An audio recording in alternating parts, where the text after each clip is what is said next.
The hum of the cell phone on the dark wood coffee table was the only sound that dared to break the heavy silence of the house.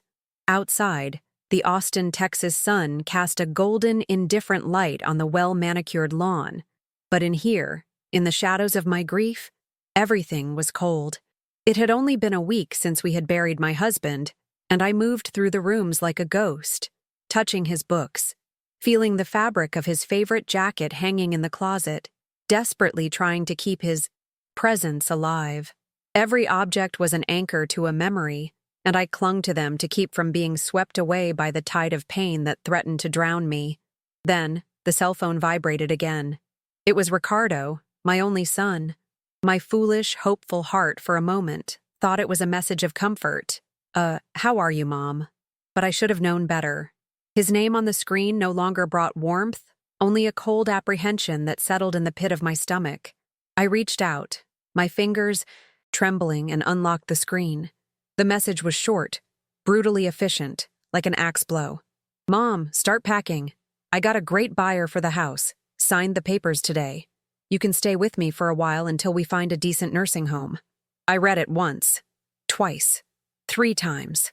The words blurred through a veil of tears I didn't know I still had left to cry. It wasn't the sale of the house that broke me. It was the presumption, the cold cruelty of taking it upon himself the right to erase my world, to decide my fate as if I were an old, inconvenient piece of furniture. A decent nursing home. The phrase echoed in the emptiness of the room, in the emptiness of my chest. He wasn't just taking my house.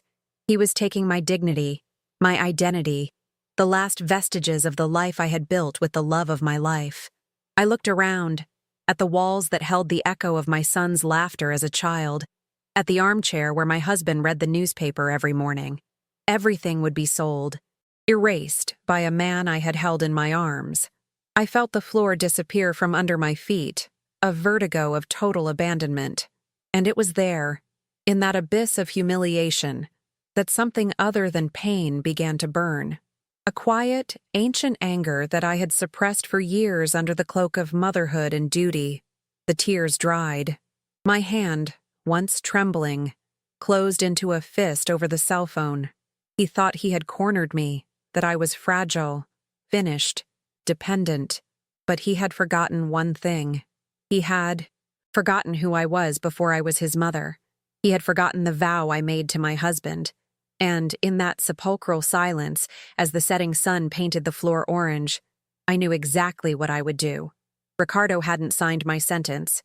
He had just handed me the key to my freedom, and I was going to use it. Okay, here is the second block, the complete Act 2. Act 2. Impactful opening scene.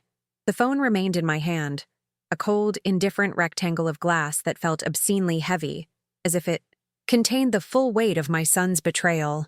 The outside world, with its passing cars and the distant laughter of a child on the street, seemed to belong to another dimension, a planet where mothers weren't discarded by text message.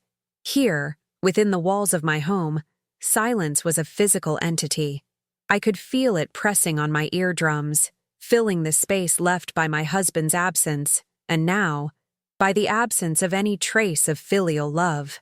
The sunlight streaming through the living room window cut through the air, illuminating dust particles dancing slowly, each one a small, silent witness to my solitude.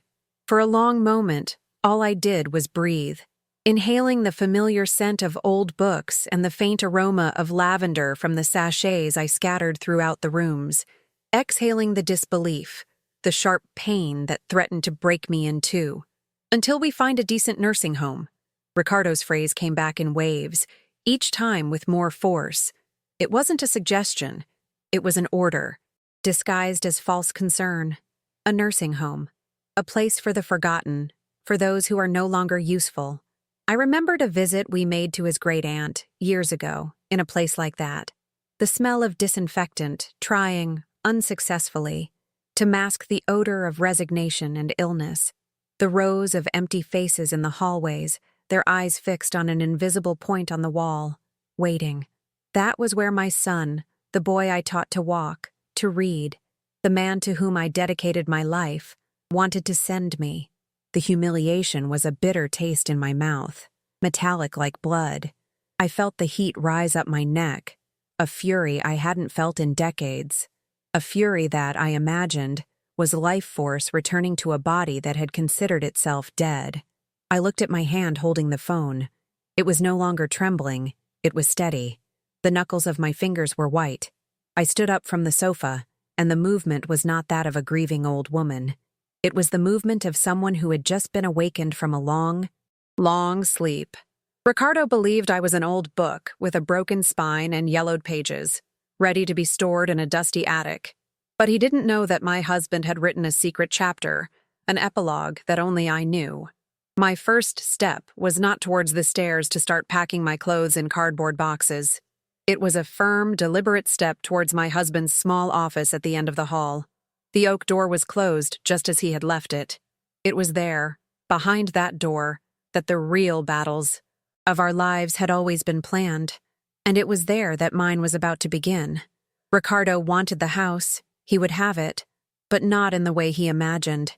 He thought he was evicting me, but in reality, he was just showing me the way out of a prison I had allowed him to build around me, and I was about to walk through it. I entered my husband's office and closed the door, and the sound of the latch clicking seemed to seal the outside world out. In here, the air was different. It was Miguel's air. It smelled of old paper, the leather of his favorite armchair, and a faint hint of pipe tobacco, a habit he had given up years ago, but whose ghost still lingered in the room. This room was a sanctuary, not just of work, but of partnership. It was here that we counted the earnings of our small business, that we dreamed of the trips we would take in retirement, that he held me when I cried over some silly worry. Every book on the shelf, every pen in the pencil holder was a testament to a life built on mutual respect. The contrast with Ricardo's cold, pragmatic message was like a slap in the face. My son saw the world in terms of assets and liabilities, of profits and losses. To him, I had become a liability, an expense to be managed, and ultimately, liquidated. I remembered a Sunday, a few months before Miguel fell seriously ill. Ricardo and his wife, Cynthia, had come for lunch.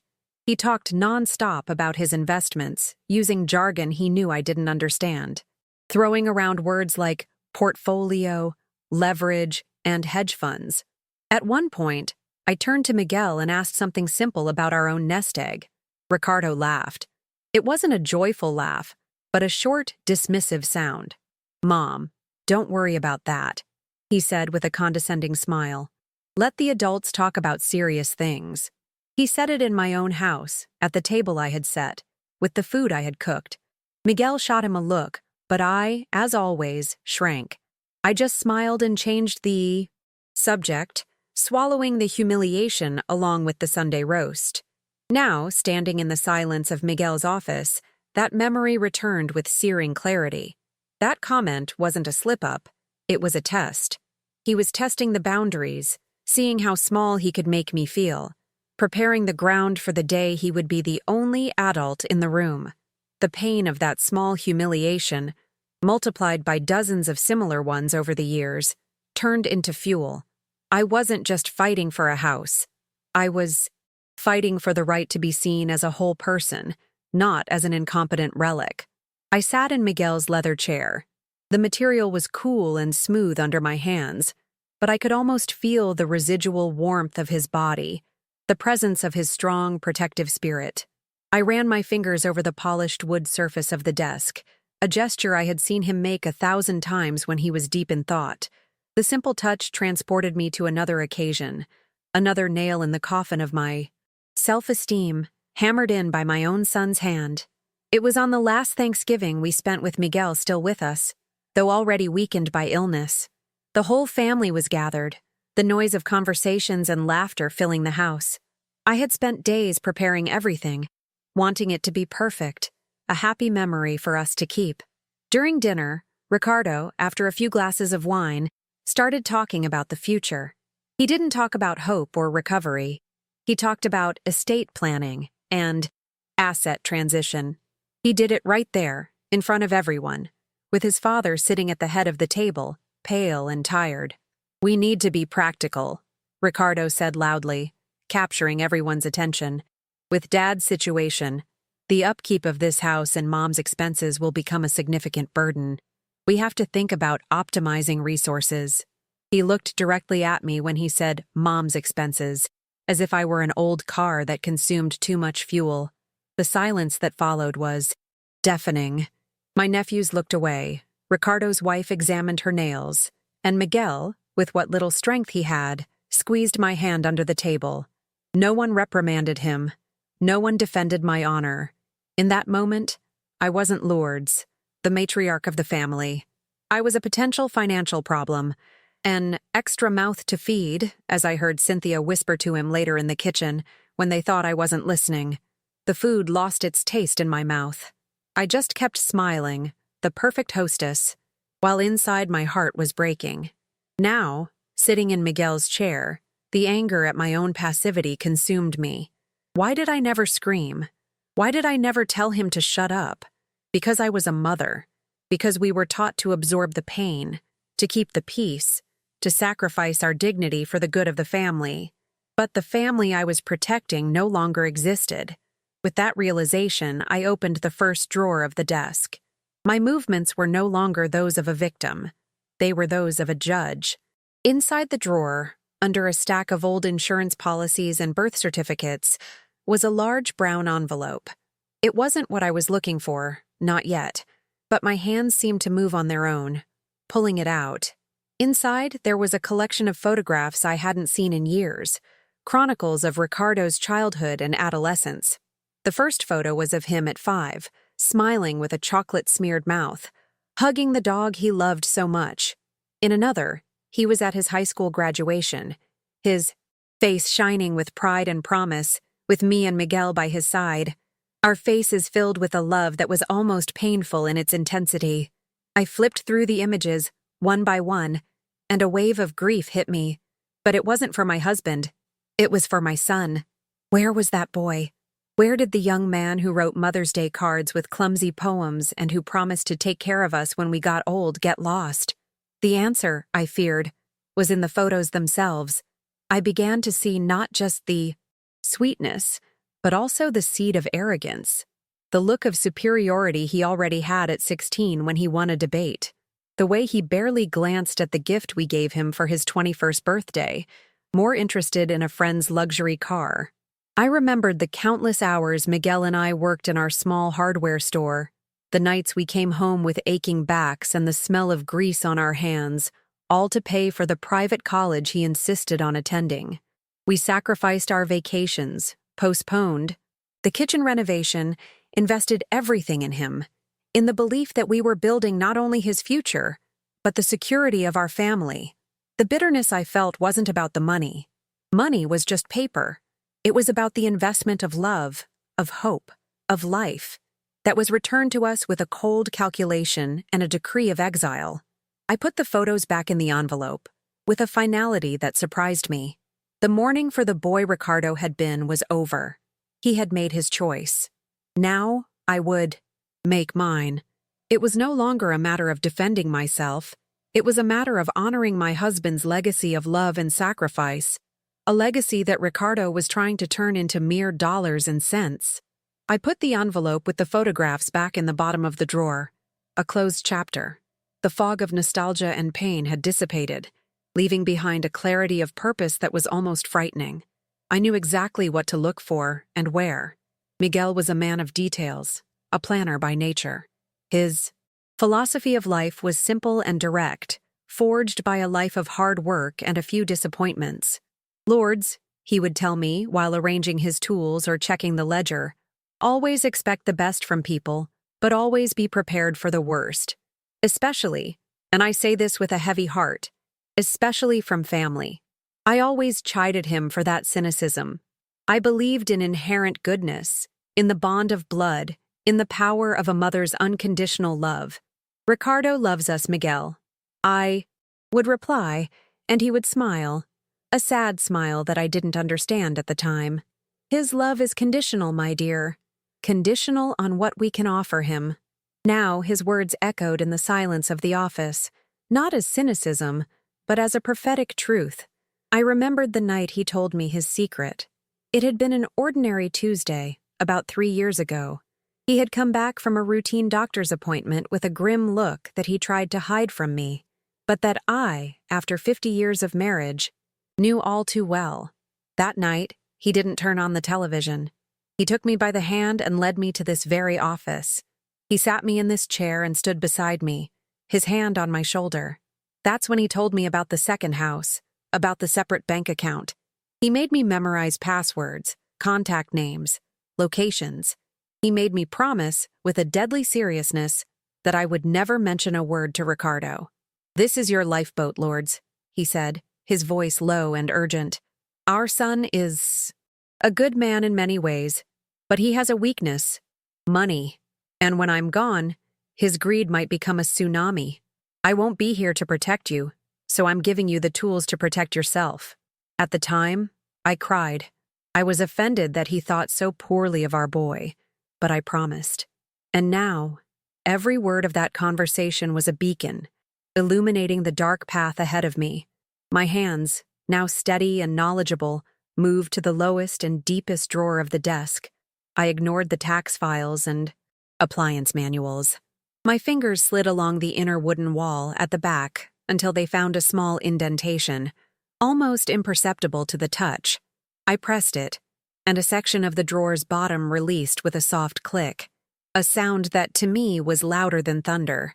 I lifted the false panel, and there it was.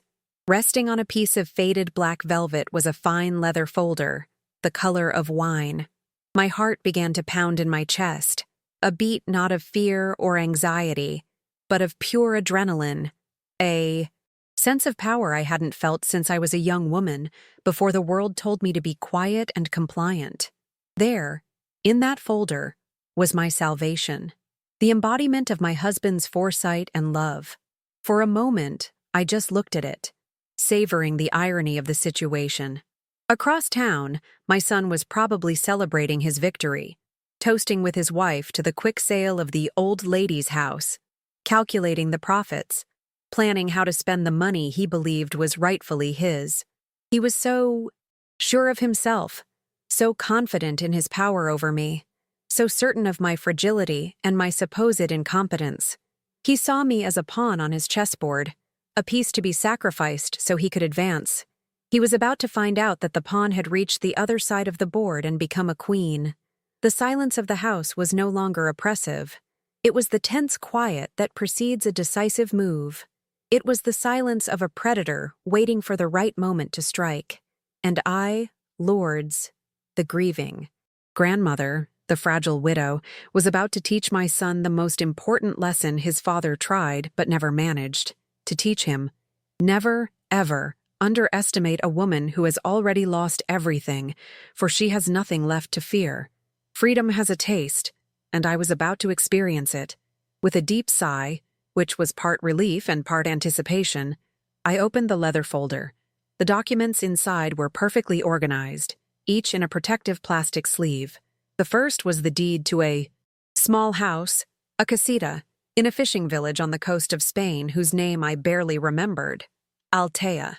The attached photos showed a whitewashed house with blue doors and windows, covered in pink bougainvillea, with a small terrace overlooking the Mediterranean Sea. Bought and paid for, more than 15 years ago, in my name, only in mine. Next came the bank statements from an account at Banco de Sabadell, also only in my name. Miguel, using the profits from some smart investments he made. Early in his career and never mentioned to anyone, had created a private pension fund for me. The numbers at the bottom of the page danced before my eyes. It was a sum that seemed astronomical to me, the kind of money I only saw in movies. It was more than enough to live not just comfortably, but luxuriously for the rest of my days. It was an amount that made the price of our house in Austin look like pocket change.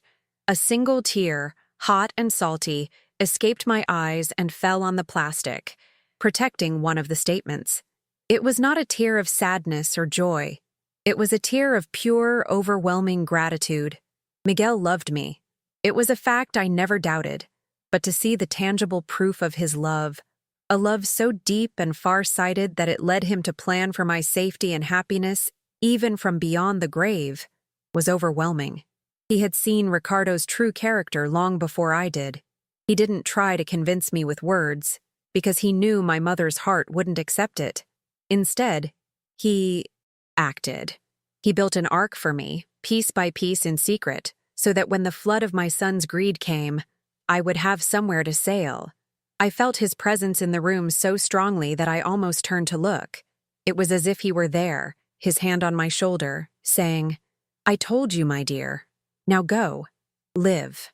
I closed the leather folder with a calmness that seemed to come from elsewhere, a serenity forged in the fire of pain and revelation. The panic had vanished. The anger had transformed into a cold, focused energy, and the sadness had given way to a steely determination. The plan unfolded in my mind, not as a complex web of deceit, but as a simple, straight, and illuminated path. I would not confront Ricardo. I would not scream, cry, or accuse him. That's what he expected. He fed on drama, on emotional chaos, because it was on that ground that he always won, making me feel irrational and hysterical. No, I would play his game, but with the cards my husband had dealt me. I would use his own arrogance as a weapon against him. I would be the docile, confused widow he believed me to be. I would let him proceed with the sale of the house, let him deal with the lawyers, the buyers, all the bureaucracy he so enjoyed using to intimidate me. I would let his greed completely blind him, let him believe he was one step away from getting everything he wanted. Every phone call from him, I would answer with a trembling voice. Every instruction, I would agree to with a sigh of resignation. I would play the role of a lifetime. With the precious documents back in their secret compartment and the drawer locked, I stood up and left the office, closing the door softly behind me. As I returned to the hallway, the sunlight seemed different, less indifferent and more welcoming. I was no longer a prisoner in my own home, counting the days until my exile. I was the keeper of a glorious secret, the architect of my own liberation. I was in complete control, a fact that would remain hidden until the exact moment of my choosing. Ricardo thought that the next time we saw each other, I would be signing papers for a nursing home. Little did he know that I would, in fact, be signing papers, but for a destination he could never even imagine. Okay, here is the third block, the complete Act 3. Act 3. Context and Development. I remember the smell of sawdust and metal that clung to Miguel's clothes when he came home. It was the smell of our dream. We started with almost nothing, just his calloused hands and my quiet determination. Our small hardware store, Miguel's Tools and Parts, was in a forgotten part of Austin, a place people passed through on their way to somewhere better. But for us, it was the center of the universe. I handled the books, did the inventory, served customers with a smile, while Miguel, with his infinite patience, fixed what was broken and found the exact part someone needed. Our first years were a dance of sacrifice and exhaustion. We ate beans and rice in the back of the store, counted every penny, and our greatest luxury was sitting on the porch of our small rented house on hot Texas nights, holding hands and talking about the future. Our biggest dream was not wealth, but stability. We wanted to build something solid, something we could pass on, a foundation for the life our future son would have, a life without the hardships and uncertainties we had known. Every shelf we built, every invoice I issued, every customer I thanked, was another stone in that foundation. It was a labor of love, a quiet, practical love that manifested itself in sweat and perseverance. We had no time for grand gestures or poetic words. Our love was the mortar that held our world together. And when we finally bought this house, the house Ricardo now wanted to take from me, we cried. It wasn't a palace, but it was ours. Every floorboard, every blade of grass in the garden, was a symbol of our victory against the odds. We were Miguel and Lourdes, a team, partners, in everything. And we were happy. Then, Ricardo was born, and the universe we had built found its true sun. Holding that tiny being in my arms for the first time was like understanding the purpose of all our struggle. He was perfect. He was the personification of every sacrifice, every sleepless night. Miguel and I looked at each other over the small bassinet in the hospital, and a silent pact was sealed. We would give this boy everything we hadn't had. Not just material things, but opportunities, an education that would open doors, a confidence that would make him believe he could be anything. And so, our life changed. The focus of every decision, of every extra hour worked, became him. I sewed his Halloween costumes by hand, spent hours helping him with his homework, even when I barely understood the new math they taught. Miguel took him to baseball games, taught him how to use tools, to be self-sufficient. Our love for him was an ocean, vast and unconditional. We gave up little things for ourselves without a second thought. The new car Miguel wanted was postponed for another 5 years, so we could pay for a science camp for Ricardo. The trip we dreamed of taking to the Grand Canyon was exchanged for piano lessons that he quit after 6 months. We didn't care. Seeing him happy, seeing him succeed, was our reward. He was our most important project, our masterpiece. And like any artist who loves their creation, we were blind to the flaws. We gave him the best of everything, and he got used to receiving the best of everything. Our love was so abundant that perhaps we drowned him in it, without teaching him how to swim on his own. Looking back, the signs were there, little red flags we ignored, blinded by the brightness of our love. I remember his 8th birthday. We had saved for months to give him the bike he wanted so badly, a shiny blue Schwinn. He was ecstatic, but the joy was short-lived. Later at the party, one of his friends arrived with a new video game, an Atari, which was the big new thing at the time. I saw the gleam in Ricardo's eyes change from joy for the bike to covetousness for the electronic toy. By the end of the day, he had barely touched the bike, asking incessantly when we could buy a video game for him too. Miguel and I looked at each other. We saw the hint of discontent, but we dismissed it. He's just a child, we told each other. Kids are like that. When he was in elementary school, he excelled. He was smart, articulate, and the teachers loved him, but there was a competitiveness in him that sometimes worried us. It wasn't about outdoing himself, but about outdoing others. He needed not only to win, but also to make sure others knew they had lost. We attributed it to ambition, a quality we thought was necessary to succeed in the world. We applauded him in his debates, in his science projects, in his victories on the soccer team. And with every applause, perhaps we were inflating not only his confidence, but also his ego, without realizing the subtle but crucial difference between the two. He was becoming a young man who believed he deserved success, rather than one who understood the value of working to achieve it. We gave him the foundation, but he began to believe he had built the entire building himself. The real fracture, the first seismic crack in our small family, appeared when Ricardo went to college. It was the state university, a good school, but he wanted a private one, more expensive and prestigious, attended by the children of the city's doctors and lawyers. We stretched ourselves to the limit to pay for it, taking out a second loan on the store. And it was there that he discovered a world of wealth and privilege that made him look back at us with a new pair of eyes that were critical and ashamed. I remember the first Thanksgiving he came home.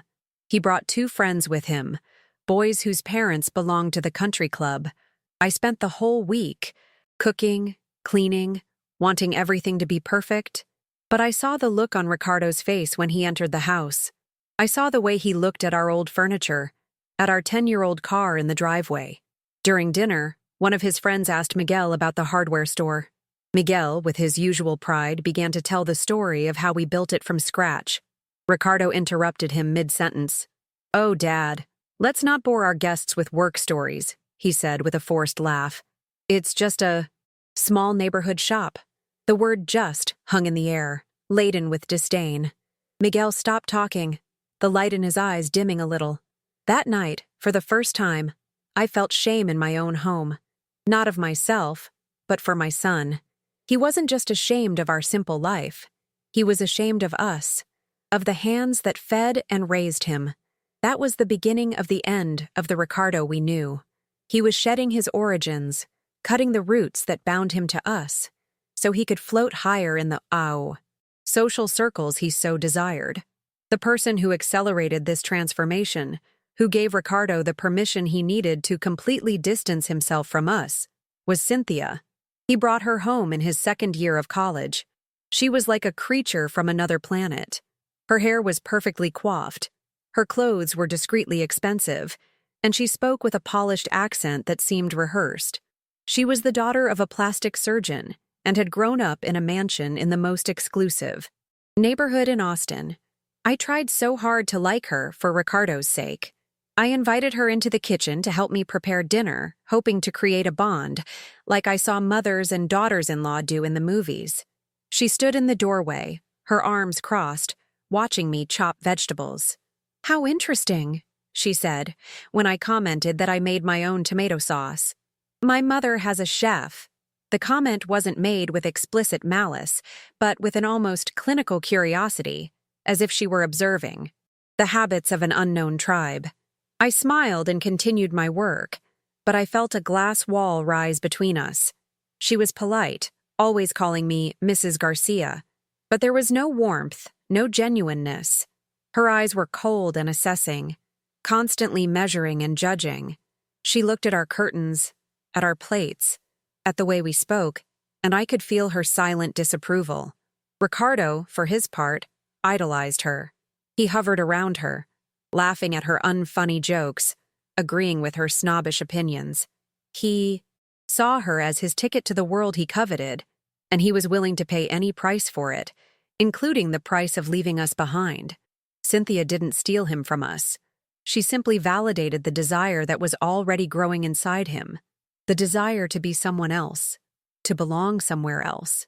And she became the gatekeeper of that new world, deciding when and if we would be allowed to enter. The first time Miguel and I really fought over Ricardo was after a dinner at our house. Ricardo and, Cynthia were engaged. I made Ricardo's favorite dish, carne guisada, a recipe from my mother that he used to love.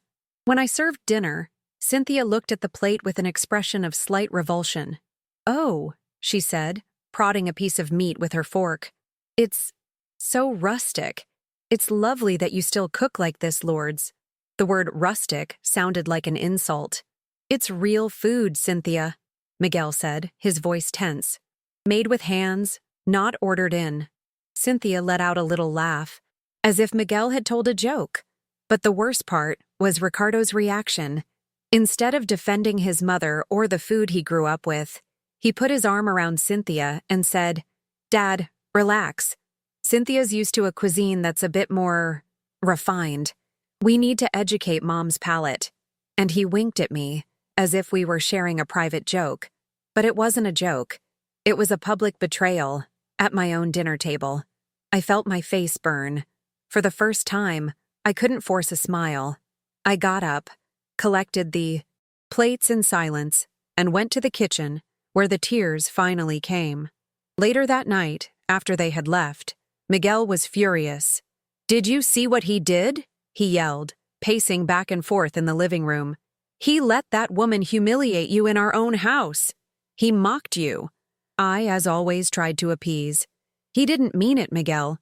He's just trying to impress her." "Impress her?" Miguel retorted. "He's becoming like her. Cold, snobbish, heartless. What did we do wrong, Lords?" That question hung between us, painful and unanswered. I didn't know. All I knew was that the boy I raised was disappearing, being replaced by a stranger who wore his face. The years that followed Ricardo's wedding were a slow and steady erosion of our relationship. Visits became rarer and more formal. The phone calls, once long and full of news, became short and with a clear purpose: to ask for something, to announce something, or to cancel a commitment. They moved into a huge house in a gated community, a place with fountains at the entrance and high walls. We were invited to the housewarming party. I felt like a tourist in a foreign country. The house was cold and impersonal, decorated in shades of beige and gray, looking more like a furniture showroom than a home. Ricardo and Cynthia introduced us to some of their friends, but quickly moved away to talk to guests they considered more important. At one point, Miguel and I were left alone by the pool, holding plates of food we barely touched. We were told by a uniformed maid not to enter the house with our shoes on, something that was never said to the other guests. On another occasion, we were invited to Cynthia's birthday at a fancy restaurant downtown. We arrived a little early and found the table. When the other guests arrived, Ricardo and Cynthia left us in a corner of the long table, between Cynthia's deaf great-aunt and a distant cousin. We spent the whole evening watching our son entertain his new friends and in-laws on the other side of the table, laughing and telling stories we weren't a part of. We were like ghosts at the party of his life, present in body, but completely invisible in spirit. Each of these small cuts, each of these silent humiliations, wore us down, making us feel like embarrassing relatives they were obligated to tolerate. The love that was once an ocean had become a desert. The most cutting humiliation, the one that still makes me cringe in shame when I remember it, happened at the christening of the son of one of Ricardo's partners. It was an important event for his career, and he insisted we go. The ceremony was in an imposing cathedral, followed by a reception at an exclusive country club, a place Miguel and I had only seen in magazines. I spent weeks looking for the perfect dress, wanting to look appropriate, not wanting to embarrass my son. When we arrived, the place was full of rich and powerful people. Cynthia, dressed in a silk dress that probably cost more than a month's profit at the store, greeted us with a kiss in the air, near our cheeks. "Mom, Dad, so glad you could make it," Ricardo said, but his eyes were already scanning the room, looking for more important people. He left us near a drink table and disappeared into the crowd. Later, I was trying to find the restroom and passed a group of elegantly dressed women. Cynthia was among them. They didn't see me. I heard one of the women ask, "Cynthia, dear, who was that older couple you were talking to at the entrance?" And I heard Cynthia's reply, crystal clear, her voice laced with a false sweetness. "Oh, them? They're Ricardo's parents. Yes, they're very simple people. He's done so well for himself, hasn't he? Considering." The final word, considering, was said with a sigh of condescension. It meant considering his humble origins, considering the family he came from. In that moment, I wanted the floor to open up and swallow me. I wasn't a guest. I was an exhibit, a living proof of my son's incredible journey of overcoming. I went back to where Miguel was, took his hand, and said I wasn't feeling well. He saw the pain in my eyes and asked no questions. We slipped out, like thieves, from the party celebrating the success of the man to whose success we had dedicated our lives. Then, Miguel got sick. The diagnosis fell upon us like a sentence. Cancer. Suddenly, the world, which already seemed complicated and hostile, shrank to the size of a hospital room. The social humiliations, the parties, Cynthia's words, all of it became background noise. My life became a cycle of doctor's appointments, chemotherapy sessions, pharmacies, and sleepless nights, listening to my husband's labored breathing. I became his nurse, his advocate, his only constant in a sea of fear and uncertainty. I bathed him, prepared his meals, read to him when his eyes were too tired, and in the midst of it all, I saw the strong man I married become fragile, dependent. But our love, instead of diminishing, deepened. In the quiet of illness, we found a new intimacy, a communication that went beyond words, a handshake, a shared look, all contained volumes of history, of love, of loss. It was into this sanctuary of pain and devotion that Ricardo would enter, not as a concerned son, but as a crisis manager. He didn't ask how Miguel was feeling, but whether we had organized our papers. He didn't sit by his father's bedside to talk. He sat at the kitchen table with a briefcase, full of documents, talking about powers of attorney, wills, and liquidity. His help was a double-edged sword. On one hand, he handled the bureaucracy that overwhelmed us, but on the other, every gesture of his came with a price. He made us feel that our personal tragedy was an inconvenience to his financial plans, a complication in his perfectly curated life portfolio. My husband's illness became, for Ricardo, a business opportunity. The biggest battle we fought with Ricardo during Miguel's illness was over the store, our little hardware store. To us, it was more than a business. It was our first child, the symbol of everything we had built. Even sick, Miguel liked to go there, to sit on his old stool behind the counter, to breathe the familiar smell of oil and dust, and to talk with the longtime customers. It was his lifeline, his connection to the life that was slipping away from him. For Ricardo, the store was a dead asset. You need to sell, he insisted on every visit. It's a valuable piece of property in that neighborhood that's gentrifying. The money could pay for better medical care, for a home nurse. He framed his greed as concern. He made us look foolish and sentimental for clinging to a failing business. The argument became a tug of war. On one side, Miguel, with his wounded dignity, refusing to let go of the last vestige of his identity. On the other, Ricardo, with his cold, relentless logic. And me, in the middle, trying to keep the peace, trying to care for my dying husband while my son circled like a vulture. Dad, you don't understand business today, Ricardo would say. You're being stubborn. I'm trying to help. You're not trying to help. You're trying to profit, Miguel retorted once, with a strength I didn't know he still had. The fight was ugly. Ricardo left, slamming the door, painting us as stubborn old people who refused to accept reality. He didn't understand, or didn't want to understand, that there are things in life that don't have a price. The store wasn't just brick and mortar. It was our history, and he was trying to sell it by the square foot. After Miguel was gone, the silence in the house became my constant companion. It was a heavy, dense silence, full of echoes of a life that no longer existed. The first few months were a blur of grief. Friends and neighbors called, brought casseroles, offered words of comfort. But eventually, the phone stopped ringing as often, and the visits became more spaced out. People move on with their lives. I found myself terribly, deeply alone.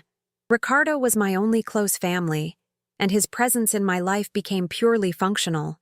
His calls weren't to ask how I was coping with the loss, but to ask if I had found the car title, if I knew where Miguel kept the insurance policies. Every conversation was a disguised financial interrogation. He made me feel like the incompetent executor of a complicated will. "Mom, are you sure you looked properly?" he would ask with impatience when I couldn't find a document immediately. "The lawyer needs this yesterday." He spoke to me with a mixture of condescension and irritation, as if my grief were an annoying obstacle to the efficient resolution of the estate. That man, my son, never sat with me to recall a funny story about his father. He never hugged me and said, "I miss him too." His grief, if it existed at all, was hidden under layers of pragmatism and greed. The loneliness I felt was twofold. I had lost my husband and, in a very different but equally painful way, I had lost my son. I was an island, and the tides were rising, and the only person who should have been throwing me a rope was busy calculating the value of the island's land. The peak of my feeling of helplessness came in the form of paper. Piles and piles of paper. Ricardo would arrive at my house once a week, his leather briefcase under his arm, and spread a multitude of documents over the dining room table. They were tax forms, transfer documents, legal authorizations, all written in a jargon that seemed like a foreign language to me. He spoke quickly, pointing to the dotted lines. "This is just a formality for the bank, Mom. Sign here. This is so the lawyer can consolidate the accounts. Sign here and here. This just gives me authority to speak with the insurance company on your behalf. It's to make things easier for you." He used the word easier as a shield. He wasn't making things easier for me. He was removing me from the equation. I felt cornered, stupid. I, who had managed the books of our store for 40 years, who had balanced our household budget with penny-perfect precision, was being treated like a child who couldn't read. And the worst part is, I started to believe it. Grief had left me exhausted, confused. The confidence I had in my own abilities, already shaken by years of small slights from Ricardo and Cynthia, evaporated completely. I felt old, slow, incapable, and he knew it. He exploited my vulnerability with surgical precision. I signed where he told me to, feeling a knot in my stomach with every stroke of my pen. Each signature felt like a small act of surrender, ceding another piece of my control, of my life, to the son who now treated me as a mere item on his to-do list. One rainy afternoon, seeking solace in what was left of Miguel, I decided to organize a box of his personal belongings that was stored in the back of our closet. They were things that had no monetary value, but were precious to him. His army medals, a collection of pocket knives, old photos of his parents. The smell of cedar and mothballs filled the air when I opened the box. I spent hours touching each object, remembering the stories behind them. At the bottom of the box, under an old wool sweater, I found something I didn't expect. A thick yellowed envelope, the kind used for official correspondence. It was sealed with wax, something I hadn't seen Miguel do in decades. His strong, angular handwriting was on the front, but it wasn't addressed to me. It was addressed to Ricardo. I felt a shiver. Miguel had never mentioned a letter. I took the envelope in my hands.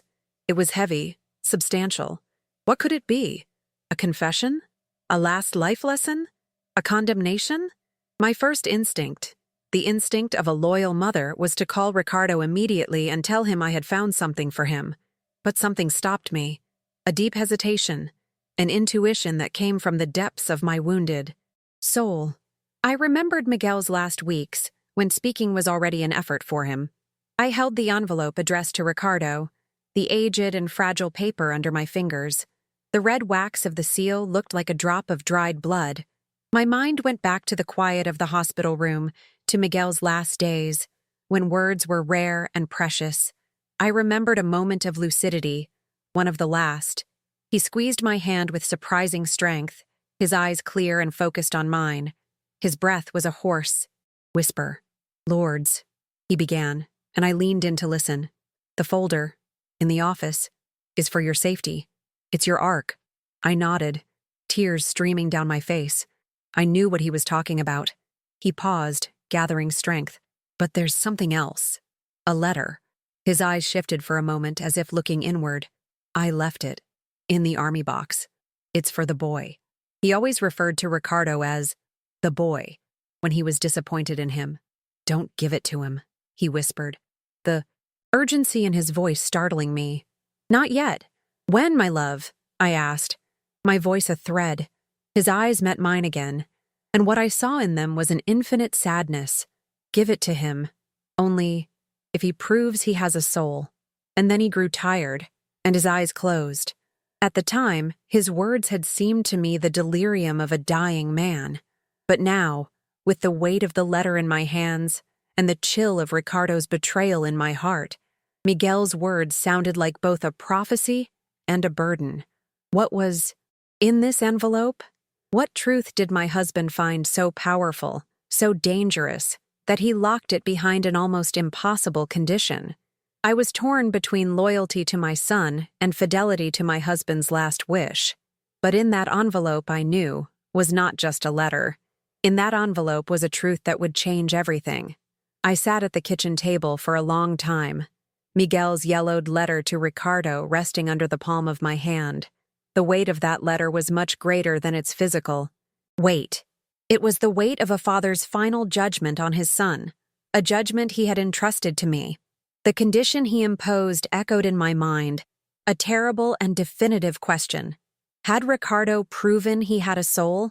I reviewed the events of the last few weeks, the last few years, like a prosecutor examining the evidence of a crime.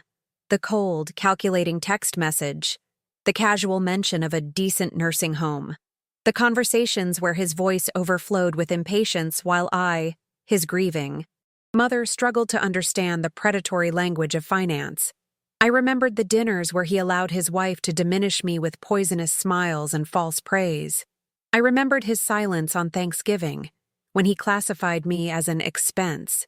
Every memory was a nail in the coffin of the hope I still harbored for him. The soul, I thought, manifests in compassion, in empathy, in the ability to feel another's pain. And at every opportunity, Ricardo had demonstrated a profound void where these qualities should reside. His pain was over the delay in the inheritance, not the loss of his father. His concern was for the assets, not his mother's broken heart. The decision then became painfully clear. Giving him this letter now would not be an act of redemption. It would be a violation of Miguel's last and most sacred trust. My husband saw the truth and, in his love for me, built a fortress. This letter was a weapon, and I would not hand it over to a man who had already declared war on his own family. With a solemnity that surprised me, I stood up, went to the box of army mementos, and placed the envelope back in its place, at the bottom, under the folds of a wool sweater. I would not deliver it. At least, not now. Protecting Miguel's judgment became part of my mission. I was no longer just fighting for my freedom. I was the guardian of my husband's moral legacy. In the days that followed, I became the best actress the world had ever known. With every phone call from Ricardo, I dove into the role of the confused and resigned widow he expected me to be. My voice trembled just right. My pauses were filled with sighs of weariness. "Yes, my son," I would say, when he informed me that the buyers had accepted the counteroffer he made on my behalf, without consulting me. "Whatever you think is best, Ricardo. I trust you." The irony was so thick I could almost taste it. While he reveled in his power, I was silently moving my own pieces on the board. In between calls where I pretended to have trouble finding an old checkbook, I was making my own calls. I called a travel agent and bought a one-way ticket to Alicante, Spain. I used the Spanish bank's website that Miguel had shown me, transferring a small amount to a local checking account for initial expenses. I hired, by phone, an immigration lawyer recommended by the bank to ensure my residency was in order. Every step was taken with a precision and clarity that made me feel alive, vibrant. I was two women in one, the fragile lords who spoke to Ricardo, and the indomitable lords who planned her new life. It was an exhausting but invigorating performance.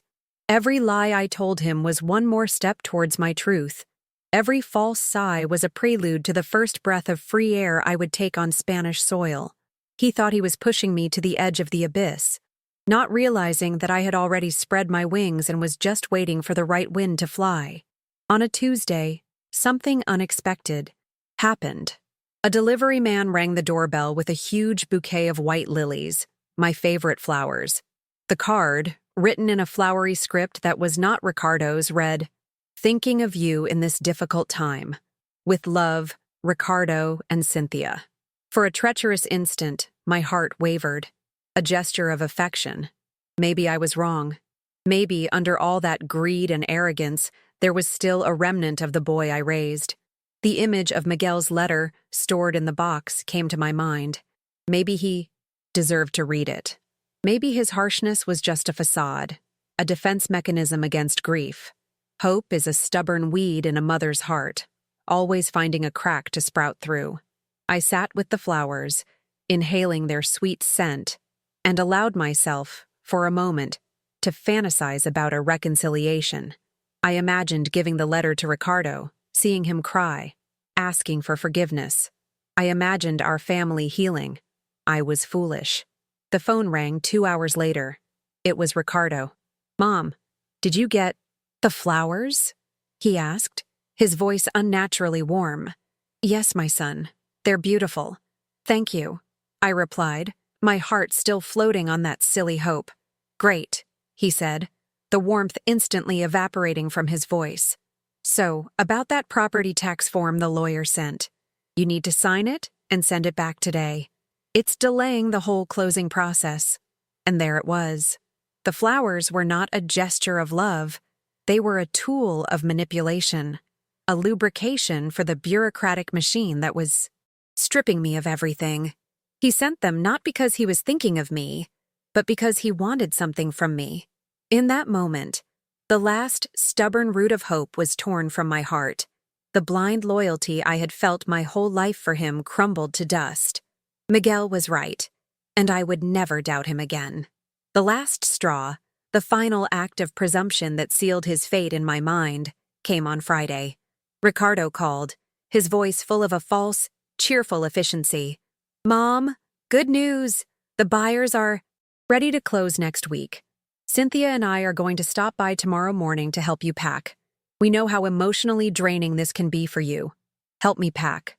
The words sounded like a death sentence for my privacy, for my autonomy. I imagined them invading my home, my memories with their cardboard boxes and their looks of pity and impatience. I imagined Cynthia picking up a picture frame of me and Miguel, saying, "Oh, how cute. We can keep this for you." They weren't coming to help. They were coming to supervise the demolition of my life, to ensure the prisoner wasn't causing trouble in her cell before the transfer. They were coming to rummage through my belongings, to decide what was worthy of being kept in a small room in their house and what would go in the trash or to a charity shop. The idea of their hands on my things, on my letters, on my clothes, on the last remnants of Miguel, filled me with a cold, protective anger. This house, which had been my sanctuary, was about to be desecrated, and I would not allow it. I took a deep breath, summoning the actress in me for the last time. "Of course, my son," I said, my voice soft and submissive. "How kind of you. I'll be waiting for you. I might even order that Chinese food you like so much." "Great idea, Mom," he said, completely oblivious to the storm that was about to break over his head. "See you tomorrow." I hung up the phone and smiled. The stage was set for the final act. That night, the house was silent, but it was an electric silence, full of purpose. I didn't pack my life into cardboard boxes marked fragile. Instead, I acted with the precision of a soldier preparing for a mission. I opened 2 large, elegant suitcases that Miguel and I had bought for the trip to Italy we never took. In one, I placed the clothes I had carefully selected: light fabrics for the Mediterranean climate, a good coat for cooler evenings, my most comfortable shoes. In the other, I deposited the treasures of my life: the leather folder with my documents of freedom, a few framed photos of Miguel and of Ricardo as a child, a reminder of both the love I had and what I had lost, Miguel's old wristwatch, which still worked, a book of Neruda's poems that he used to read to me, the sealed letter. I closed the suitcases with a satisfying click. The rest of the house I left as it was. Every object in its place, every book on the shelf, every plate in the cupboard. The house was not a scene of abandonment. It was a museum of a life, perfectly preserved, a silent testament to what they were trying to destroy. I looked around, not with sadness but with a feeling of peaceful detachment. These were just things. My life, my real life, was not contained within these walls. It was stored in those 2 suitcases and, more importantly, it was pulsing inside me, ready to start anew. I sat in my armchair, had a glass of wine, and waited for dawn. There was no fear. There was no doubt. There was only the serene calm of someone who knows they are about to do the right thing. They arrived promptly at 10 o'clock on Saturday morning. I saw their luxury car pull up in front of the house from the living room window. Ricardo got out first, already taking a roll of packing tape and a marker from the trunk. He looked like a general arriving to inspect his troops. Cynthia got out of the passenger side, wearing yoga pants and a ponytail, as if she were ready for physical labor, but her expression was one of someone who is going to supervise the work of others. There was a presumption in her posture, a confidence that they were the masters of the situation. They walked up the small path to the front door, laughing at something Ricardo said. They had no idea they were walking into their own Waterloo. My heart wasn't beating faster. I was strangely, wonderfully calm. I watched them, not as a mother looks at her son, but as a scientist observes specimens under a microscope, curious about their behavior, but emotionally distant. They expected to find the door unlocked, the house in a state of organized disarray, a sad old woman waiting for her saviors. They expected to be greeted with tears of gratitude and sighs of resignation. What they didn't expect was what I had prepared for them. Every detail of the scene to come was rehearsed in my mind throughout the night. The script was written, the actors were in position. The curtain was about to rise on the final act of our family tragedy. I opened the door before they had a chance to ring the bell. The surprise on their faces was the first small crack in their armor of arrogance. I wasn't wearing my usual faded house dress. I was dressed in a beautiful linen pantsuit and blouse. My hair was styled, and I wore a discreet red lipstick. They entered looking around, their confusion growing. The house was immaculate, silent, and there wasn't a single cardboard box in sight. Instead, they found me standing, serene, next to Miguel's armchair. By the Susao door, where they expected to see piles of old newspapers and boxes for donation, were my 2 elegant travel suitcases, and, next to them, 2 other, larger, more worn-out suitcases. Their old suitcases, which I had taken from the attic. "Mom, what is this? Where are the boxes?" Ricardo asked, his voice losing some of its usual arrogance. Cynthia looked at the suitcases with an expression of utter bewilderment. "Good morning," I said, my voice calm and firm, without the tremor they were used to. "Hearing. Glad you've arrived. I didn't need the boxes." I looked at the old suitcases on the floor. "But I thought you might need these. For your things." The confusion on Ricardo's face turned to irritation. "What are you talking about, Mom? What kind of joke is this? We have to start packing. The house is sold."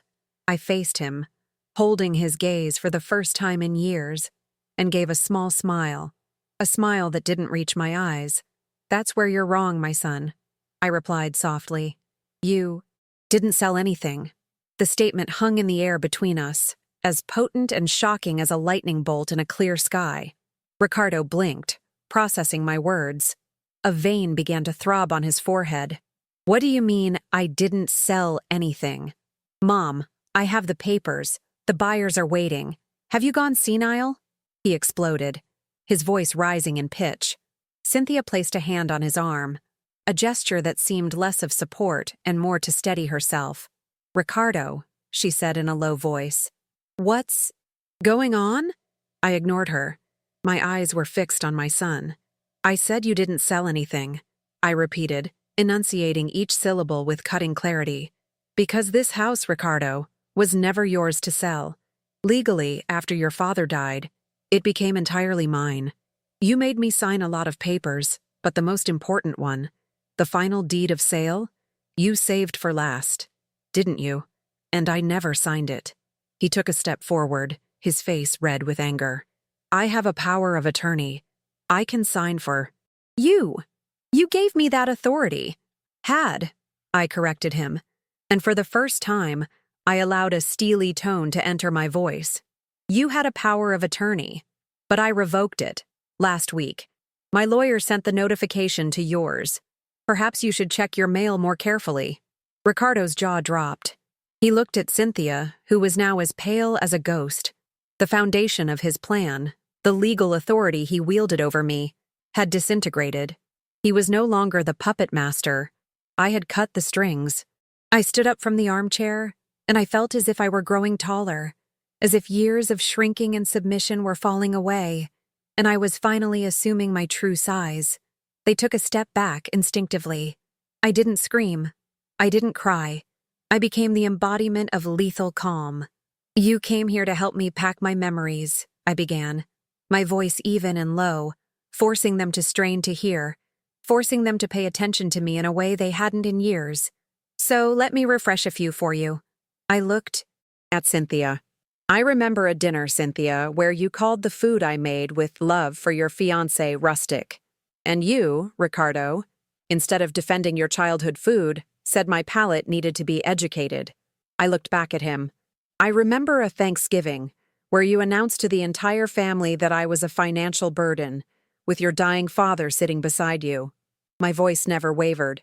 "I remember hearing you, Cynthia, at a christening, telling your rich friends that my husband and I were simple people, and that Ricardo's success was a miracle, considering where he came from. I remember every word." I paused, letting the weight of my accusation settle in the silent room. "And finally, Ricardo, I remember a text message, a few weeks ago, informing me that you had sold my house and found a decent nursing home for me. Not a question, a declaration. They stood there, exposed, stripped of their justifications. For the first time, they were forced to face the ugliness of their own actions, without the veneer of false concern. Ricardo, cornered and disarmed, resorted to his last weapon: anger. "You're crazy, completely crazy," he shouted, his voice hoarse. "After everything I've done for you, I was taking care of you. You're an ungrateful, senile old woman. I'll go to court. I'll prove you're mentally incompetent. I'll take control of everything."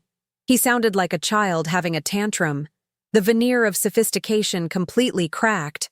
I watched him with a kind of distant pity. He really believed his own lies. I took an envelope from my purse, which was on the arm of the chair. "You're not going to take control of anything, Ricardo," I said, my voice now as cold as ice. I handed him the document. It was the letter from my lawyer confirming the revocation of the power of attorney. He snatched it from my hand. As he read it, his face turning from red to white, I continued, "And as for my supposed incompetence, I think you'll find I'm more lucid than ever. You see, while you were so busy planning how to get your hands on this house and your father's savings, you forgot one thing. You forgot that your father loved me. It was then that I played my final card. He loved me so much, Ricardo, that many years ago he bought a house for me in Spain, and he set up a private pension, in my name only, that is worth more than everything you ever dreamed of inheriting. While you were trying to steal the crumbs from the table, my son, I inherited a feast that your father's love ensured your greedy hands would never touch." The silence that followed was the sound of an entire world collapsing. Ricardo's world. His jaw was slack. His eyes, empty of all their arrogance, now showed only pure, hollow shock. He looked at me as if he had never seen me before. He wasn't looking at his mother, the fragile, subservient figure he had built in his mind. He was looking at a stranger, a woman of incalculable power and resources, who had brilliantly outsmarted him. Cynthia, ever pragmatic, was the first to grasp the full scale of their defeat. I saw the calculation in her eyes, the understanding that not only was the inheritance lost, but that they had antagonized the person who held all the power. Her loyalty to Ricardo, always transactional, began to visibly waver. I walked slowly to the front door and opened it wide, letting the bright morning light into the dark room of confrontation. The fresh air seemed to clear the toxic atmosphere. "The house will be sold," I said calmly, looking out at the sunny street, "but it will be sold by me, in my time, and on my terms. The money, all of it, will be mine. I know you've already made plans for your future, Ricardo. I advise you to start making new ones." Then, I looked directly at him, my heart hard, but not entirely devoid of one last sad drop of maternity. "You taught me a valuable lesson, Ricardo. You taught me that I never needed you. I just needed to remember myself. Now please take your bags and get out of my house." They left. There were no more shouts, no more threats. They moved like automatons, shock rendering them speechless. Ricardo didn't even look at me. He picked up the 2 old suitcases I had prepared, the gesture mechanical, defeated. Cynthia followed him, giving me one last look, a mixture of fear and, perhaps, a tinge of reluctant respect. I closed the door behind them, the click of the lock sounding like the final period on a long and painful chapter of my life. I rested my forehead against the cool wood of the door, and for the first time in a very, very long time, I breathed. It was a deep breath, one that seemed to fill spaces in my lungs I didn't even know were empty. The silence returned, but it was a different silence. It wasn't the heavy silence of grief or the tense silence of waiting. It was a silence of peace, of victory, of sovereignty. I walked through the house, touching the furniture, looking at the pictures on the walls. I didn't feel sadness at having to leave it all behind. I felt gratitude. This house had sheltered me. It had held my joys and my sorrows. And finally, it had been the stage for my liberation. I was ready to go. I was free. And as the morning sun flooded the room, I knew that my life, the real life of Lourdes, was just beginning. The next morning, what I did would leave everyone speechless. Okay, Here is the fifth block, the complete Act 5. Acid 5, inspiring outcome. The next morning, the sun had barely risen over the Texas horizon when the quiet street I lived on was awakened by the heavy, rumbling sound of a large truck. My neighbors, peeking from behind their curtains, probably expected an ordinary moving truck, the kind that takes a person's possessions to a new life. But what they saw was something different. On the side of the truck, in large blue letters, was the name of the New Dawn Foundation, a well-known local charity that helped furnish homes for refugee families and victims of domestic violence. When the two uniformed men rang my doorbell, I was already waiting for them with a fresh pot of coffee. I was not in mourning, nor was I sad. I was the general of a liberation operation. I pointed to the living room, to the sofas, to the oak coffee table that Cynthia had once praised with falsehood, to the china cabinet filled with plates we had collected over the years. "You can take it all," I said, my voice clear and firm. "The dining room, the bedrooms, the kitchen, the pots, the cutlery, the linens in the closet, everything you can use." The men looked at me surprised, used to receiving one or two items, not the contents of an entire house. "Are you sure, ma'am?" asked the older one, a kind man with tired eyes. "Absolutely," I replied with a smile. "I'm starting over, with less baggage. I want these things to go to someone who is starting over too." It was the final act of my rebellion, the quietest, and, for me, the most powerful. Every sofa that went out the door, every chair that was carried to the truck, was a piece of my past that I was voluntarily letting go of, turning Ricardo's greed into a gift for those who truly needed it. While the men worked, methodically loading my old life into the truck, my next-door neighbor, Mrs. Gable, a curious but kind-hearted woman, crossed the street, her face a mask of bewilderment. She found me sitting on a garden stool I had saved for myself, drinking my coffee from a plastic cup. "Lords, my goodness, what's happening?" she asked, her eyes wide at my emptying house. "Did a burglar rob you?" I laughed, a genuine light sound that seemed to surprise her. "No, Martha, I'm robbing myself," I answered enigmatically. I explained that I was moving, starting a new chapter, and that I had decided I didn't need all those things. "But your furniture, your husband's armchair, Ricardo's things," she stammered, unable to comprehend the act. Her reaction was a microcosm of how the world saw things. Our value was tied to our possessions. To her, I was getting rid of my identity, my history. But to me, it was the opposite. I was freeing myself from it. "They're just things, Martha," I said softly. "The important memories I carry here." I touched my heart.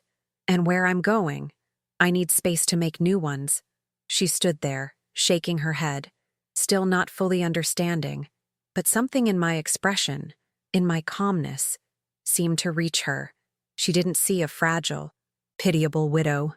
She saw a woman who was in absolute control of her destiny, even if that destiny was a mystery. When she returned to her house, her look was no longer one of pity, but of confused respect. It was the first time in a long time that someone had looked at me and seen strength instead of fragility. When the charity truck finally left, taking with it the ghosts of my past life, I entered the empty house. The sound of my footsteps echoed in the bare rooms, a hollow sound that should have been sad, but to me sounded like freedom. The sunlight streamed through the curtainless windows, illuminating the marks on the wall where the pictures used to hang, the cleaner outlines on the floor where the rugs had rested for decades. It was like a skeleton, stripped of its flesh, but the structure, the good bones of the house, as Miguel used to say, was still there. I walked from room to room, not with nostalgia, but with a feeling of gratitude and farewell. In that room, I had rocked Ricardo to sleep. In that kitchen, I had cooked thousands of meals. In that living room, I had loved and cried and lived a whole life. But the house was not the life. It was just the container. The life, the essence, I was taking with me. I no longer needed the things to remember what mattered. Before leaving for the last time, I picked up the only object I had left behind on purpose. It was a small black and white photo in a silver frame of me and Miguel on our wedding day. We were so young, our eyes shining with dreams and a little bit of fear. I placed it in the center of the fireplace mantel, the only object in the entire house. I don't know why I left it. Perhaps as a final goodbye, a shrine to the love that built that place. Or maybe, I thought with an ironic smile, so that the new owners would know that before being just a piece of property, that house had been a home. The next day, I received a phone call. It was my niece, my sister's daughter, a sweet young woman who had always kept in touch. Her voice was tense. "Aunt Lourdes, is it true? What Ricardo is telling everyone?" Apparently, the news of my great donation had spread like wildfire in the family, and Ricardo was in damage control mode. "He's saying you had a nervous breakdown, that grief made you lose your mind. He said you gave everything away in a fit of madness, and that he's trying to intervene to protect you from yourself," she reported, indignation in her voice. I listened calmly, without anger. His reaction was predictable. When you can no longer control a person, you try to control the narrative about them. "And are people believing him?" I asked. "At first some were worried," she admitted. "But then, the story from the New Dawn Foundation leaked, and people started asking questions. Why was he so desperate to sell your house? Why wasn't he taking care of you? Auntie, the truth is coming out. No one is seeing him as a concerned son anymore. They're seeing a greedy man who got caught." Ricardo's empire of lies, built on my supposed weakness, was crumbling because I had refused to be weak. I didn't need to defend myself. My actions, silent and dignified, spoke for me. My niece continued, her voice lowering to a tone of confidential gossip. "And Auntie, they're in trouble. Serious trouble." She told me that Ricardo and Cynthia, counting on the sale of my house and what they thought would be a substantial inheritance, had gone deep into debt. They bought a second, luxury car for Cynthia, invested in an expensive country club, planned an extravagant kitchen remodel. "Cynthia is furious," my niece whispered. "I heard she's been screaming at him constantly, calling him incompetent for having let an old lady fool him." They had to put the new car up for sale and cancel the renovation. As I listened, I didn't feel joy. I didn't feel the pleasure of revenge. I felt a deep, distant sadness. They had built a castle on the sand of greed, and now the tide was coming in.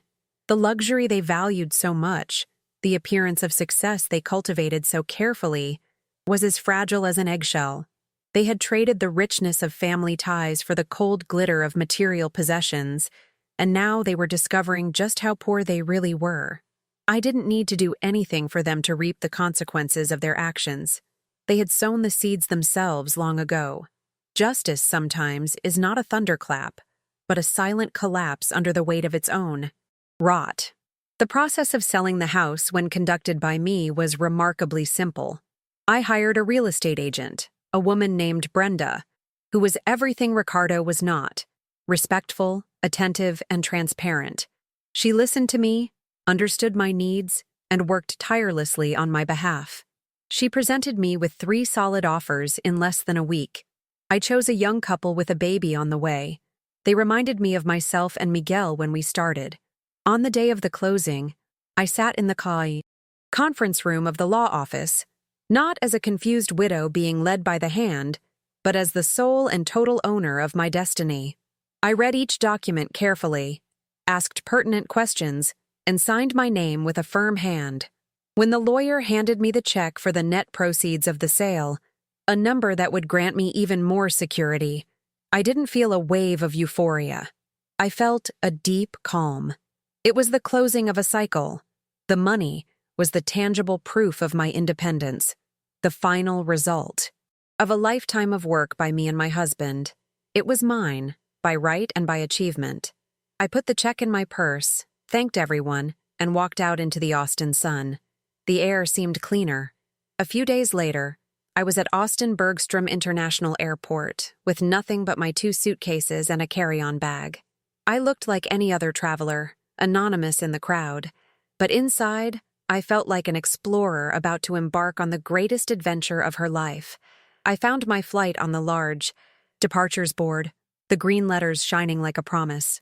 Flight 842, Austin, Atlanta, Alicante. A shiver ran down my spine, a mixture of fear and pure joy. The fear was real. I was 72 years old, leaving behind the only country I had ever known, going to a place where I didn't know a single soul. What if I got sick? What if I got lonely? What if I had made a terrible mistake? But the joy was stronger. It was the joy of possibility, the thrill of a blank slate. For the first time in decades, perhaps for the first time in my life, I wasn't someone's wife. I wasn't someone's mother. I was just Lord's. Alone, yes, but not lonely. There was a crucial difference. Loneliness is a lack, an absence. The solitude I felt was a presence, my own. I was finally, completely and utterly in my own company, and I was eager to get to know myself. The flight was long, but I barely felt the time pass. During the first leg to Atlanta, I read a book, but on the long crossing over the Atlantic, I turned off the small screen in front of me and simply looked out the window. I watched the vast blue expanse of the ocean, the clouds that looked like cotton islands floating in nothingness. Down below, somewhere, was the world I knew, the continent that held my entire history, and with every passing hour, it got smaller, more distant. I didn't feel sadness. I felt a peaceful detachment. It was like turning the page of a very long book. The previous chapter had been full of pain and drama, but it was just one chapter, not the whole book. When the flight attendant came by with the drink cart, I ordered a glass of Spanish red wine. She served me with a smile. I raised the plastic cup in a silent toast. A toast to Miguel, my protector, my love. A toast to myself, the woman I didn't know I was capable of being. And a toast to the future, whatever it might be. I drank the wine, rich and earthy, and the taste was that of a promise, the taste of my new life. The arrival in Alicante was an assault on the senses. As soon as the plane doors opened, I was hit by a wave of hot, humid air, laden with the smell of salt and flowers I couldn't name. It was the smell of the Mediterranean. The sound of the airport was different, too. The Spanish spoken around me was not the Tex-Mex I was used to, but a fast, melodic dialect, punctuated by loud laughter. The sunlight seemed brighter, more golden. For a moment, I felt overwhelmed, a small particle floating in a strange and vibrant universe. But then, a sense of calm took over me. I was not a tourist. I was not just passing through. I belonged to this place now. I collected my bags and followed the signs to the exit, my movements deliberate and unhurried. I found a taxi and gave the driver the address in Altea, the name of the village sounding strange and musical on my lips. As the taxi climbed the winding coastal roads, I looked out the window, mesmerized. On one side, the arid mountains. On the other, the sea, blue so intense it seemed unreal. I was in a postcard, but it was real. It was my new reality. The taxi zigzagged through the narrow, steep streets of Altea, a labyrinth of cobblestones and whitewashed houses. Finally, it stopped in a small square. "Here we are, senora," the driver said. "Your house is that one." He pointed to a small corner house, even more charming than in the photos Miguel had shown me. The white walls were almost outshone by the vibrant pink of a huge bougainvillea that spilled over the door and the deep blue windows. It looked like a fairy tale house. I thanked the driver, paid him, and dragged my suitcases across the sidewalk. I stopped in front of the blue door, my heart pounding. This was the moment of truth. I took the key that Miguel had hidden in an envelope inside the leather folder. My hand trembled slightly as I inserted it into the old lock. The key turned with a solid click. I took a deep breath and pushed the door open. The interior was cool and dark, a relief from the hot sun. And on the small wooden table in the entryway, there was a basket. Inside it, a bottle of wine, a rustic loaf of bread, a piece of manchego cheese, and a small note. The handwriting was a woman's. "Bienvenida a Altea, Señora Garcia. I am the agent your husband contacted. I hope you enjoy your new home. If you need anything, just call me." The tears I hadn't shed at the airport, nor on the plane, nor when I donated my furniture, finally came. They were tears of overwhelming gratitude for the man who, even in death, continued to take care of me. That first night, I didn't unpack. I didn't turn on the television. I didn't try to connect to the internet. I just opened the bottle of wine from the welcome basket and took my glass to the small terrace at the back of the house. The sun was setting over the Mediterranean, painting the sky with strokes of orange, pink, and purple. The only sound was the waves gently breaking on the beach below and the distant cry of a seagull. The peace I felt was something I hadn't experienced in years, perhaps ever. It was a deep peace, one that settled into my bones, soothing the wounds and anxieties I had carried for so long. The ghosts of Austin, the voices of Ricardo and Cynthia, the memories of hospitals and grief, all of it seemed to belong to another life, to another woman. Here, on that terrace, with the sea breeze on my face, I was just a spectator of the world's beauty. I had no obligations, no expectations to meet. I had only the present moment, and it was perfect. As the last sliver of sun disappeared into the sea, I thought about the life I had left behind. The big house in Austin, full of things I thought defined who I was. The tense family dinners, the social appearances I struggled to maintain. The woman I was, always trying to please, always apologizing for her own existence. I compared all that with what I had now: a tiny house, 2 suitcases, and a completely uncertain future. And I realized that never in my life had I been so rich. The real wealth wasn't the money in my Spanish bank account, although that certainly helped. It was freedom, the freedom to be myself, without apologies. The freedom to wake up in the morning and decide what I wanted to do, not what others expected of me. I didn't have the ostentatious luxury that Cynthia coveted so much, the brands, the cars, the huge houses, but I had something that she and Ricardo would never have, something they wouldn't even know how to value. Today, I don't have luxury, but I have respect, and no one can take that away from me anymore. Have you ever done a kind deed that changed someone's life? Leave a heart in the comments if you also believe that love is worth more than any wealth. Subscribe to the channel for more stories of second chances.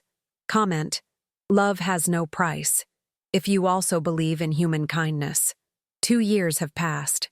The Spanish sun had faded the worry lines from my face, and the salt of the Mediterranean seemed to have healed wounds I didn't even know existed. My little café, El Refugio de Lourdes, had become the beating heart of our small street in Altea. The mornings were filled with the smell of strong coffee and the sound of lively conversations in a mix of Spanish and English, as locals and a few expatriates gathered to start their day. I was no longer an outsider. I was Lourdes, the cafe owner, the friend who listened, the impromptu matriarch of a chosen family, a family united not by blood, but by affection and mutual respect. It was on an afternoon like this, while I was wiping down the counter, that I received a video call from my niece. She told me the latest news from Austin, her voice a mixture of pity and embarrassment. Ricardo had lost everything. His risky investments, made without the safety net of my inheritance, had collapsed. They had lost the big house, the cars, the status, and Cynthia, true to her transactional nature, had left him, returning to the comfort of her parents' home.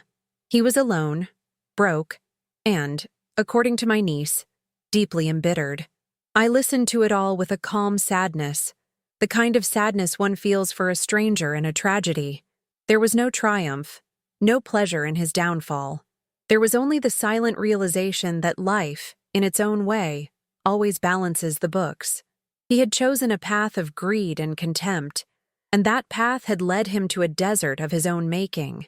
I, on the other hand, had chosen a path of dignity and courage, and it had led me to this haven of peace. After hanging up, I went to my small apartment above the cafe. I opened the wooden box where I kept my few treasures and took out the yellowed, sealed envelope Miguel had left for Ricardo. I held it in my hand, the last physical link to the drama I had left behind. I thought of Miguel, of his warning to only deliver the letter if Ricardo proved he had a soul. Perhaps now, in his ruin, he was beginning to find his. But I realized, that this judgment was no longer mine to make. To keep that letter, that secret, was to keep a door open to the past, and I had worked too hard to close it. I took the envelope to the small kitchen sink, lit a match, and watched as the flames consumed the paper, turning Miguel's secret words to ash. It was a baptism by fire, a final liberation. I was free from my past, from his judgment, from his destiny. Later that night, as I was closing the cafe, I stopped for a moment and looked at my, reflection in the large mirror behind the counter. For a long time, the woman staring back at me was a stranger. The woman in the Texas mirror was pale, stooped, with eyes that carried the weight of unspoken humiliations. The woman in this mirror was different. Her skin was tanned by the sun, her shoulders were straight, and her eyes, though they had seen much pain, now shone with a serene, self-confident light. It took me a long time to recognize myself in the mirror, but today, finally, I see the woman I have become.